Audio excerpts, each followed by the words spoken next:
So one of the most frequent questions that we get asked by our patients is, what is that popping sound coming from my joint when I have a chiropractic adjustment?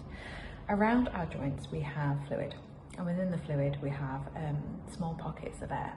Now when your joint is taken to a certain range of motion and a high velocity, low amplitude manoeuvre is applied to that joint, which means very fast or very shallow depth thrust, the air escapes, resulting in a pop.